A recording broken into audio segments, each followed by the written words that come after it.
안녕하십니까? 새로운 해법, 새로운 행동, 새로운 얼굴 9번 철입니다.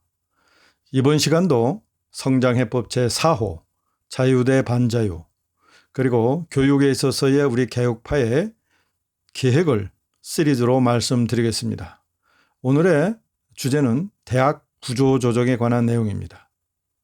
현재 대학 정원이 약 12만 4천 명 정도 된답니다. 문제는 2024년 정도 되면은 대학을 지원하는 고등학교 졸업 학생 수가 그 정원 수를 밑돌게 된다는군요. 다시 말해서 대학교가 폐교되는 순간에 이제 닥치게 된다는 말이죠.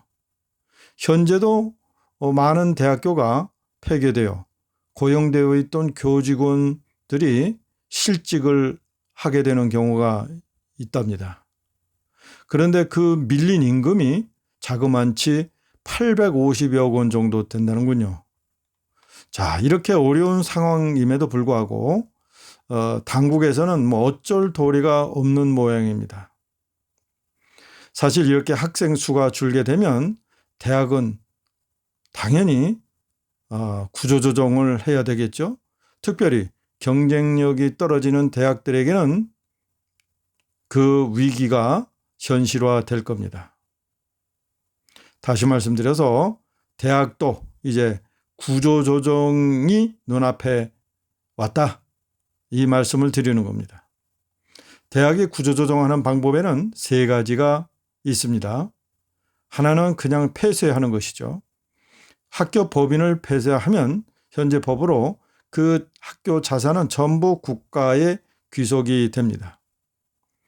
자, 이렇게 되면 한마디로요, 법인이 공적 의도로 학교를 운영하다가 폐쇄를 하는데 그 학교 설립자는 빈손으로 떠나게 되는 거죠.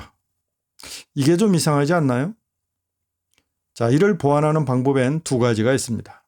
첫 번째 방법은 학교 재단의 합리적인 폐쇄를 유도하기 위해서 재단에 출연한 정도의 재산은 출연자들이 그 운영 기간을 고려해 이자를 붙여서, 물론 약간입니다. 이자를 붙여서 돌려받을 수 있도록 하는 것이죠. 이렇게 되면 동시에 아까 말씀드린 그 교직원의 밀린 임금도 자연스럽게 해결할 수 있다는 것입니다. 자, 이렇게 해야 지방에 산재한 수많은 대학의 구조조정을 선도적으로 그리고 합리적으로 유도할 수 있을 거죠. 두 번째 방안은 다른 대학과 합치도록 기회를 주는 것입니다. 현재 일부 서울에 본부를 둔 많은 대학들이 지방에 분교를 설치하는 것이 유행처럼 되고 있었죠. 네, 그런데 이렇게 굳이 새로운 투자를 할 게 아니라 폐교 위기에 몰린 다른 대학과 연합할 수 있는 그런 기회를 주는 것입니다. 물론 그에 대한 좀 더 구체적인 방법은 앞으로 더 연구를 해봐야 되겠지만요.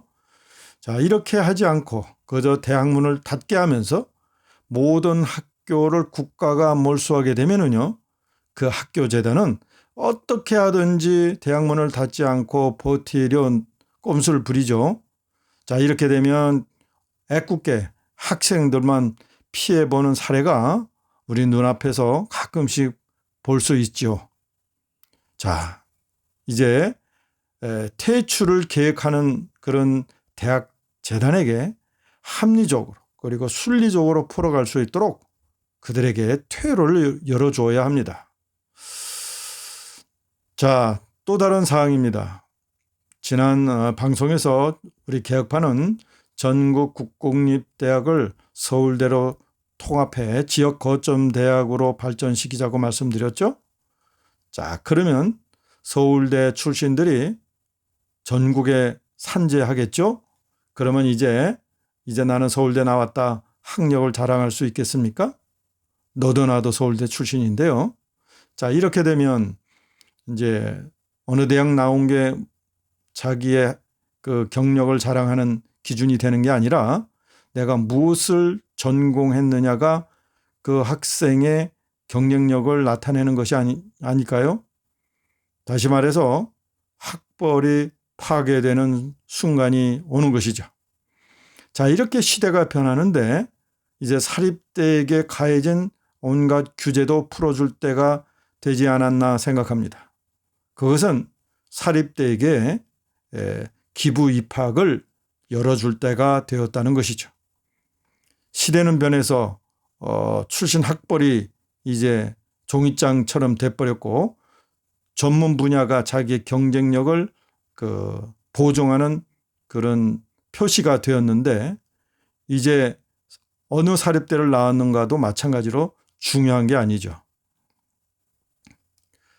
그 사립대학의 그 운영을 위해서 그리고 나머지 학생들의 장학 활동 지원을 위해서라도 대학의 재정 확충은 대학 운영에 있어서 매우 중요한 요소입니다. 따라서 지방 사립대의 기부 입학은 이제 터부가 아니라 허용되어야 할 때가 되었다. 이렇게 저희들은 판단합니다. 대학의 구조조정과 사립대 기부 입학은 이제 대학 개혁의 마지막 관문입니다. 그 개혁의 문을 우리 개혁파가 과감히 열겠습니다. 오늘은 여기까지 하겠습니다. 감사합니다.